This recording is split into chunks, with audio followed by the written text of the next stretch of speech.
एक पुजारी हैदराबाद के एक पुलिस स्टेशन में पहुंचता है। वो एक महिला की गुमशुदगी की शिकायत थाने में देता है। पुलिस मामले की गंभीरता को समझते हुए शिकायत मिलते ही रिपोर्ट दर्ज कर लेती है। इसके बाद शुरू होती है उस महिला की तलाश।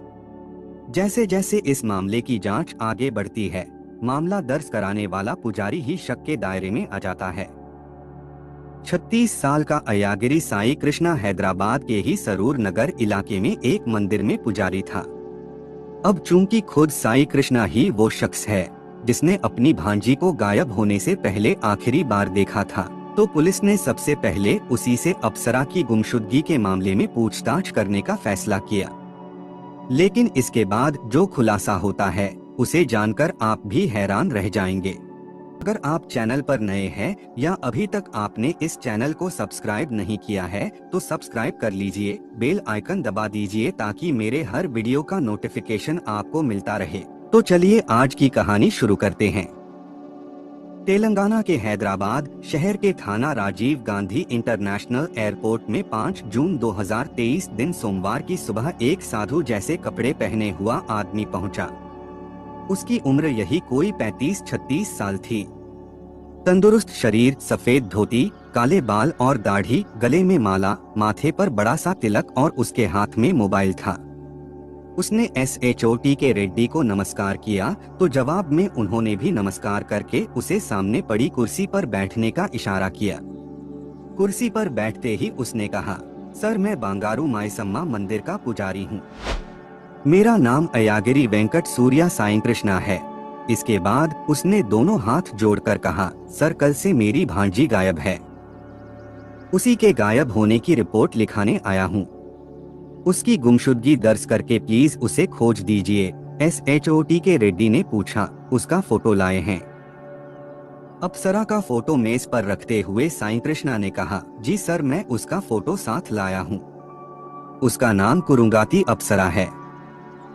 उम्र 30 साल और लंबाई 5 फुट 7 इंच है। SHO ने फोटो पर एक नजर डाली। अप्सरा सचमुच अप्सरा जैसी ही सुंदर थी। SHO ने फोटो देखते हुए पूछा, अप्सरा कैसे और कहां से गायब हुई? पूरी बात विस्तार से बताइए। एक लंबी सांस लेकर पुजारी साई कृष्णा ने कहा, सर मेरा घर और मंदिर सरूर नगर में है। मेरी बहन और भांजी भी सरूर नगर में ही रहती थीं। 3 जून शनिवार को अप्सरा को अपनी सहेलियों के साथ भद्राचलम जाना था। सारी सहेलियां शमशाबाद में बस स्टैंड पर मिलने वाली थीं। इसलिए उसने मुझसे वहां छोड़ आने के लिए कहा। SHO साई कृष्णा की बातें ध्यान से सुन रहे थे। याद करते हुए साई कृष्णा ने आगे कहा, मैंने अप्सरा को उसके घर से लेकर शमशाबाद पहुंचा दिया। इसके बाद सुबह से उसका फोन बंद बता रहा है। वह भद्राचलम भी नहीं पहुंची है और न अभी तक घर ही लौट कर आई है। पता नहीं वह कहाँ गई। कहीं रास्ते से उसे किसी ने उठा तो नहीं लिया, कुछ समझ में नहीं आता। उसकी माँ के साथ मैंने उसे सब जगह तलाश लिया है पर उसका कहीं कुछ पता नहीं चला। अब सर जो कुछ कर सकते हैं आप ही कर सकते हैं। अप्सरा के फोटो को घूरते हुए SHO ने पूछा, कहीं किसी लड़के से प्रेम वगैरह तो नहीं था? घर में माँ से लड़ाई झगड़ा तो नहीं होता था? साई कृष्णा ने कहा, जी नहीं ऐसी कोई बात नहीं थी। अप्सरा अपने काम से काम रखने वाली लड़की है। SHO ने पूछा, यह तुम्हारी सगी भांजी है? SHO के इस सवाल के जवाब में नमे सिर हिलाते हुए साई कृष्णा ने कहा, इसकी माँ अरुणा को मैं धर्म बहन मानता हूँ। इसी रिश्ते से भांजी हुई, बाकी खून का कोई संबंध नहीं है। मामला थोड़ा विचित्र लगा, इसलिए कुछ सोचते हुए SHOT के रेड्डी ने कहा, आपकी शिकायत यहाँ दर्ज करके थाना शमशाबाद को ट्रांसफर करनी पड़ेगी क्योंकि घटना उसी इलाके की है, इसलिए इन्वेस्टिगेशन वही लोग करेंगे। 30 वर्षीय सुंदर युवती की गुमशुदगी का मामला था, इसलिए शिकायत मिलते ही थाना शमशाबाद पुलिस की टीम अप्सरा की खोज में लग गई। साई कृष्णा के बताए अनुसार सरूर नगर से अपनी कार में बैठाकर उसने उसे शमशाबाद में बस स्टैंड पर उतारा था। सरूर नगर से शमशाबाद 21 किलोमीटर दूर है। पुलिस की एक टीम सरूर नगर से शमशाबाद के बीच लगे सीसीटीवी की फुटेज की जांच करने में लग गई थी। सरूर नगर में साईं कृष्णा अप्सरा को कार में बैठाते तो दिखाई दिया, पर शमशाबाद में कहीं अप्सरा साईं कृष्णा की कार से उतर रही हो, ऐसा एक भी दृश्य वहां की सीसीटीवी फुटेज में दिखाई नहीं दिया। टीम के सदस्यों ने यह जानकारी थाना शमशाबाद के एसएचओ को दी तो उन्होंने साईं कृष्णा को थाने बुलाकर एक बार फिर पूरी जानकारी देने को कहा। इस बार थोड़ी थोड़ी देर में साईं कृष्णा अपना बयान बदलने लगा। उसके इस तरह बार बार बयान बदलने से एसएचओ को शक हुआ कि यह पुजारी निर्दोष तो बिल्कुल नहीं लग रहा, इसकी बात पूरी तरह सच बिल्कुल नहीं है। तब उन्होंने पुजारी से पूछा, तुमने अप्सरा को कहाँ उतारा था, वह एग्जैक्ट जगह बताओ। एसएचओ के इस सवाल पर पुजारी थोड़ा बेचैन हुआ और बार बार बयान बदलने लगा। अब एसएचओ का शक विश्वास में बदलने लगा। उन्होंने सवाल पर सवाल करने शुरू किए तो पुजारी साईं कृष्णा ज्यादा देर तक अपने बयान पर टिका नहीं रह सका और सच्चाई उगल दिया। उसने पुलिस को बता दिया कि अप्सरा अब इस दुनिया में नहीं है। उसने खुद उसकी हत्या करके लाश मेनहोल में डाल दी है। उसकी यह बात सुनते ही वहां मौजूद सभी पुलिसकर्मी चौंक गए। पुलिस को सबसे पहले अप्सरा की लाश बरामद करनी थी, इसलिए पुलिस ने साईं कृष्णा को घटनास्थल पर ले जाकर घटना का रिकंस्ट्रक्शन कराया। चूंकि पुजारी ने मेनहोल में लाश डालने के बाद उसके ऊपर 2 ट्रक मिट्टी डलवा दी थी, इसलिए पुलिस ने मेनहोल की मिट्टी हटवाकर अप्सरा की लाश निकलवाकर पोस्टमार्टम के लिए भिजवा दिया। पोस्टमार्टम के बाद अप्सरा की लाश उसकी मां अरुणा को सौंप दी गई। मां ने उसका अंतिम संस्कार करा दिया। फिर 9 जून 2023 को पुलिस ने प्रेस कॉन्फ्रेंस कर पुजारी साईं कृष्णा को पत्रकारों के सामने पेश किया। इस प्रेस कॉन्फ्रेंस में साईं कृष्णा ने अप्सरा हत्याकांड में अपना अपराध स्वीकार करते हुए उसकी हत्या की जो कहानी सुनाई वह इस प्रकार थी। अप्सरा पहले अपनी मां अरुणा के साथ चेन्नई में रहती थी। वहां उसका विवाह भी हो गया था, लेकिन पति ने आत्महत्या कर ली थी तो अप्सरा अकेली पड़ गई। अप्सरा खूबसूरत तो थी ही, उसे अभिनय में रुचि भी थी, इसलिए वह मां के साथ हैदराबाद आ गई। यहाँ सरूर नगर की वेंकट कॉलोनी में किराए का मकान लेकर मां बेटी रहने लगी। घर खर्च चलाने के लिए अप्सरा ने प्राइवेट नौकरी कर लिया। हैदराबाद दक्षिण भारतीय फिल्मों और धारावाहिकों के लिए बहुत बड़ा गढ़ माना जाता है। अप्सरा भी फिल्मों और धारावाहिकों में काम करके नाम और दाम कमाना चाहती थी। हैदराबाद में उसकी जान पहचान वाला कोई नहीं था। वह ज्योतिष और भाग्य पर आंख मूंद कर भरोसा करती थी। अप्सरा के भाग्य में फिल्मों और धारावाहिकों में काम करने का योग है कि नहीं, यह पता करने के लिए अप्सरा और उसकी मां नजदीक स्थित बांगारू मायसम्मा मंदिर गई, जहां का पुजारी अयागिरी वेंकट सूर्या साईं कृष्णा था। साईं कृष्णा मंदिर का पुजारी तो था ही, वह MBA करके बिल्डिंग निर्माण की ठेकेदारी भी करता था। अरुणा और अप्सरा साईं कृष्णा से मिली। इसके बाद अप्सरा कुंडली दिखाने और भगवान के दर्शन के लिए मंदिर आने लगी। मंदिर में आते आते अप्सरा की पुजारी से अच्छी जान पहचान हुई, फिर कुछ दिनों में दोस्ती हो गई। अब तक पुजारी का दिल अप्सरा पर आ चुका था।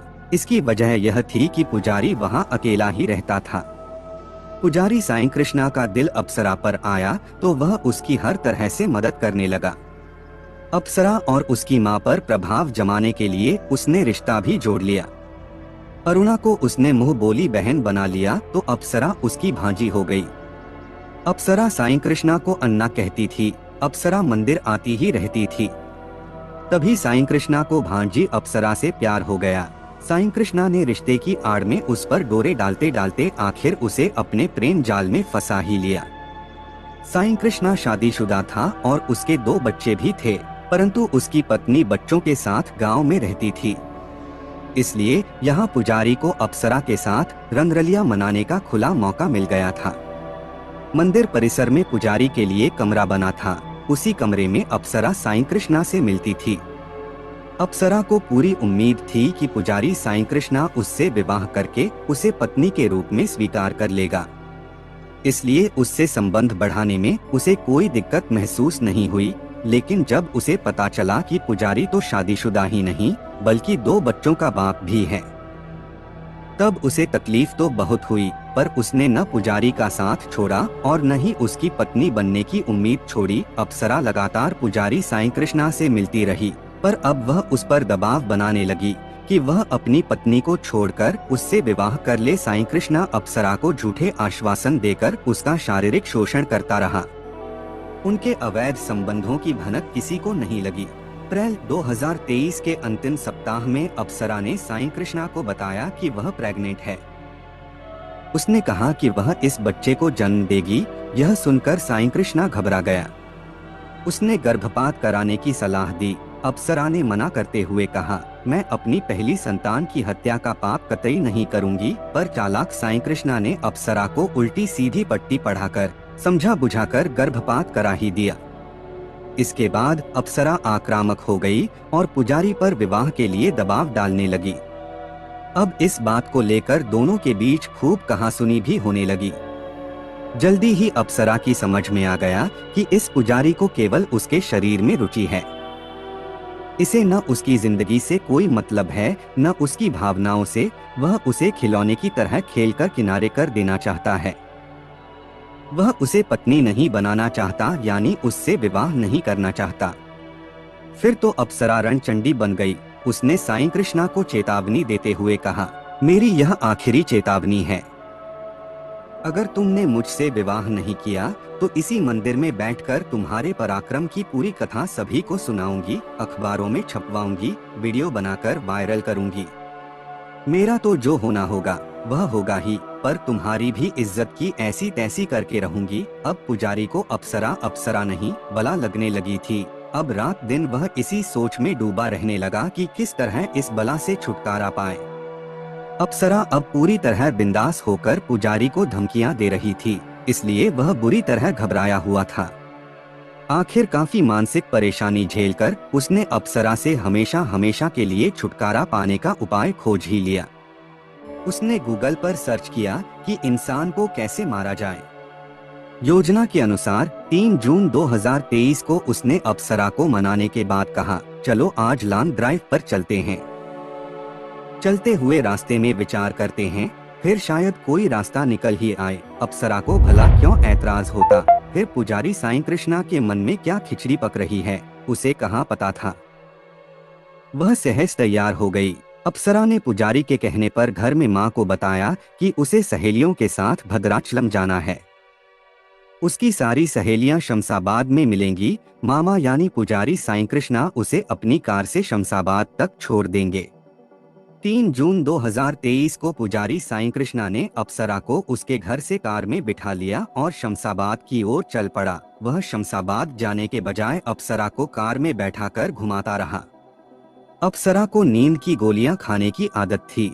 नींद की गोली खाकर कार में बैठे बैठे जब अप्सरा को नींद आ गई तो साईं कृष्णा ने देर रात को शमशाबाद के पहले ही सुल्तानपल्ली के गौशाला के पास सुनसान जगह में कार रोक दिया। वह इस जगह को पहले ही देख गया था। कार रुकी तो अप्सरा की आंखें खुल गईं। उसने कहा, यह कहाँ कार रोक दिया? साईं कृष्णा ने कहा, अपना निर्णय सुनाने के लिए। मैंने खूब सोच विचार कर तय कर लिया है कि मुझे तुमसे विवाह नहीं करना है। तुमसे जो हो सके तुम कर लो, हमारा विवाह किसी भी हालत में संभव नहीं है। पुजारी का यह फैसला सुनते ही अप्सरा भड़क उठी। वह हाथापाई पर उतर आई तो साईं कृष्णा ने उसे जोर से धक्का दिया। वह जमीन पर गिर पड़ी। इसके बाद उसने कार में रखा एक बड़ा पत्थर उठाया और दांत भींचकर पूरी ताकत से अप्सरा के सिर पर दे मारा, जिससे उसका सिर फूट गया। उसके सिर से खून बहने लगा, लेकिन साईं कृष्णा अप्सरा के सिर पर उस पत्थर से तब तक वार करता रहा जब तक वह मर नहीं गई। वह कार में 2 पत्थर साथ लेकर ही आया था। पुजारी ने अप्सरा की हत्या करके पत्थर से उसका चेहरा इस तरह कुचल दिया था कि लाश मिलने पर भी पहचानी न जा सके। इसके बाद उसने वहां आसपास लकड़ियों की तलाश की ताकि लाश को यहीं जला दे। काफी भटकने के बाद भी लकड़ी की व्यवस्था नहीं हो सकी तो उसने अप्सरा की जूतियां और कपड़े वहीं झाड़ियों में छिपा दिए। इसके बाद लाश उठाकर उसने कार की डिक्की में रखा और मंदिर लौट आया। अब उसके सामने लाश को ठिकाने लगाने की समस्या थी। वह काफी देर तक विचार करता रहा। सोचते हुए वह मंदिर के पीछे गया। मंदिर के पीछे राजस्व विभाग की पुरानी इमारत है। वह सोचते विचारते हुए मंदिर के पीछे टहल रहा था कि उसकी नजर राजस्व विभाग की उस पुरानी इमारत के सामने बने मेनहोल पर पड़ी। उस पर नजर पड़ते ही उसकी समस्या हल हो गई। साईं कृष्णा तुरंत मंदिर में आया और कार की डिक्की से लाश निकाल कर ले जाकर मेनहोल का ढक्कन हटाकर लाश उसी में डाल दी और ढक्कन बंद कर मंदिर में वापस आ गया। रात में ही उसने कार साफ की और अप्सरा का हैंडबैग वगैरह जलाकर उसकी राख भी उसी मेनहोल में ले जाकर फेंक दिया। फिर वह आराम से सो गया। अगले दिन सुबह वह अप्सरा के घर गया तो उसकी माँ ने कहा, अप्सरा को कल रात से ही फोन कर रही हूँ, उसका फोन ही नहीं लग रहा है, जब भी फोन करो स्विच्ड ऑफ बताता है।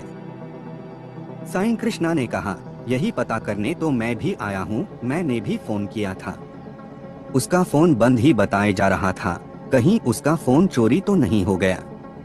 पर फोन चोरी होता तो अपनी किसी सहेली के फोन से फोन कर सकती थी। अप्सरा के घर से लौटकर पुजारी साईं कृष्णा मेनहोल के पास गया तो उसे लगा कि मेनहोल से लाश के सड़े की बदबू आ रही है। उसे लगा कि अगर यह बदबू फैली और मेनहोल का ढक्कन उठाकर देखा गया तो वह फंस जाएगा। उसने ढक्कन के किनारे सीमेंट और कंक्रीट लगाकर 2 ट्रक लाल मिट्टी मंगाकर मेनहोल के ढक्कन के ऊपर डलवा दी, जिससे ढक्कन पूरी तरह बंद हो गया। अब वह निश्चिंत हो गया। इसी तरह इंतजार में पूरा दिन और रात भी बीत गया। जब अप्सरा का कुछ पता नहीं चला तो 5 जून 2023 को दोपहर के बाद पुजारी साईं कृष्णा अप्सरा की गुमशुदगी दर्ज कराने थाना RGIA पहुंच गया। वहां गुमशुदगी दर्ज कराने के बाद असलियत सामने आ गई और अप्सरा मर्डर केस में वह खुद ही पकड़ा गया। थाना शमशाबाद पुलिस ने वह पत्थर भी बरामद कर लिए जिनसे अप्सरा की हत्या की गई थी। गौशाला के पास से अप्सरा की जूतियां और कपड़े भी मिल गए थे। पुलिस ने पुजारी अयागिरी वेंकट सूर्या साईं कृष्णा के खिलाफ हत्या के धारा 302 और सबूत मिटाने के धारा 120 के तहत मुकदमा दर्ज कर उसे रंगा रेड्डी कोर्ट में पेश किया, जहां से 14 दिनों के रिमांड पर लिया गया। रिमांड अवधि में पुलिस ने उससे पूछताछ कर कुछ और सबूत जुटाए।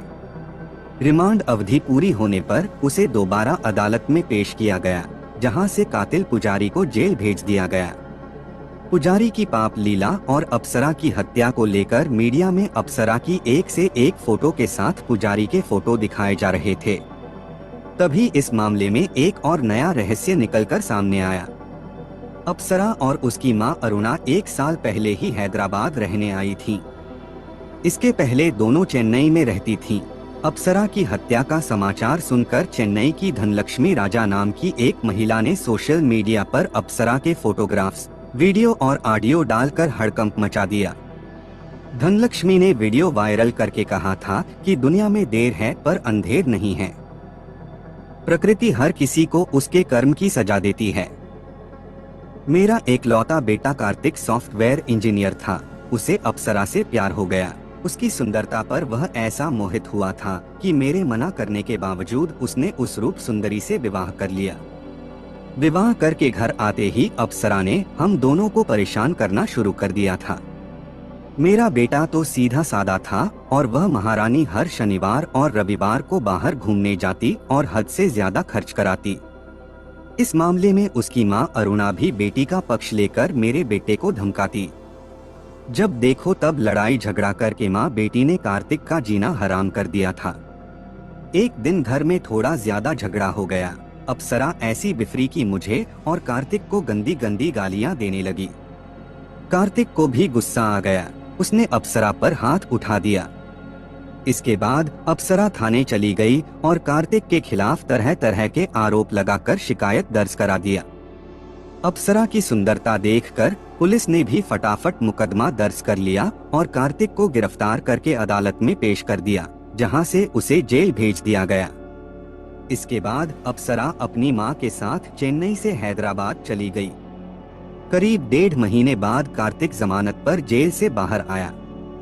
जेल जाने से उसकी नौकरी भी चली गई थी, जिसकी वजह से वह भारी डिप्रेशन में आ गया। मां धनलक्ष्मी ने उसे बहुत समझाया, हिम्मत दिया, पर अप्सरा ने उसे जिस तरह परेशान किया था उससे वह इस हद तक टूट गया था कि वह इस हादसे से उबर नहीं पाया और जेल से बाहर आने के चौथे दिन उसने फंदे से लटककर आत्महत्या कर लिया। धनलक्ष्मी ने कार्तिक और अप्सरा के विवाह के जो फोटो और वीडियो सोशल मीडिया पर वायरल किए थे, उन्हें लेकर लोगों में यही चर्चा हो रही थी कि अप्सरा की वजह से जिस तरह कार्तिक की मां बिलख रही है, ठीक उसी तरह से बेटी के मौत हो जाने पर अब खुद अरुणा को भी बिलखना पड़ रहा है। कहानी को लास्ट तक सुनने के लिए आपका धन्यवाद। इस कहानी के बारे में अपनी राय कमेंट करके जरूर बताइएगा और